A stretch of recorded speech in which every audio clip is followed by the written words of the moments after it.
Hello friends, welcome to a new video. आज recipe होची समस्त प्रिय कुल्फी। तेबे चलंतु आरंभ करबा आज वीडियो।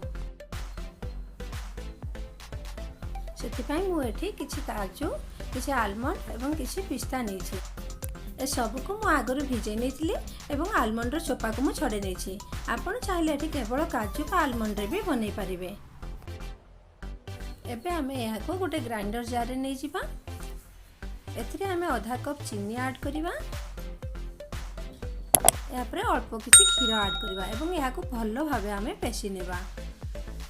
या परे मु एठी गोटे सॉसपेन रे आधा लीटर क्षीर नेछि एवं क्षीर को हमें बॉयल हेबा को देबा। क्षीर टिके उषुम हेला परे हमें सेथिरे 2-3 चम्मच क्षीर बाहर करि आनिबा एवं सेथिरे हमें 2 चम्मच अमूल पाउडर एवं 1 चम्मच कस्टर्ड पाउडर मिसै नेबा। आपन पाखर जदि कस्टर्ड पाउडर नाही ताले आपन 1 चम्मच कॉर्नफ्लोर भी ऐड करि परिबे। एबे या को हमें भलो भाबरे मिसै नेबा एवं साइड रे रखि नेबा। एबे हमर क्षीर बॉयल हे आसलानी। एबे हमें एथिरे ग्राइंडिंग कर रखिथिबा काजू एवं आलमंड रो पेस्ट को एथिरे मिसै नेबा। या को भलो भाबरे एंती गोळै नेबा।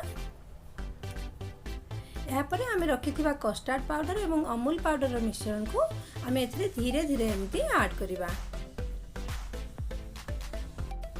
एबे या को एमती कंटिन्यूअस हमें गोळै चलथिबा जेमती हमर क्षीर ठीक हे आसीबो। देखंतु एबे क्षीर हमर ठीक हे आसलानी। एबे हमें गैस को ऑफ कर नेबा एवं या को अल्प ठंडा हेबा को देबा। एबे या ठंडा हेला परे एथिरे अल्प किछि अलैच गुंड हमें मिसै नेबा।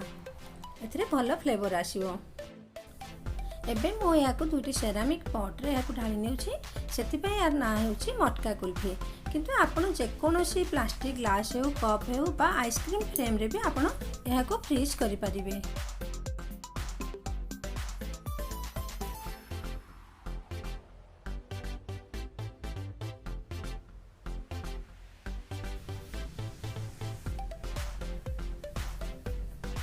एबे हमें यहाँ पर काटी रखिथिबा किछि पिस्ता एवं आलमंड को यहाँ पर एमती सजै नेबा।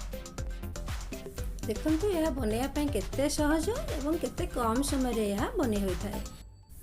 आपण यह को आज निश्चय बनांतु एवं आपण को फैमिली एवं पिला मान को सहित एन्जॉय करंतु। आपण एठी देखि पारथिबे केते सुंदर लुक आसीछि। एबे यह को हम एमती फॉइल रे एमती कवर कर नेबा। आपण पाखर जदि एल्युमिनियम फॉइल नथिबा आपण जे कोनसी प्लास्टिक शीट रे एमती कवर कर नेंतु जेमती या परे आइस क्रिस्टल न आसीबो। एबे या को आपण 6 रु 7 घंटा बा ओवरनाइट पे फ्रीजर रे रखि परिबे।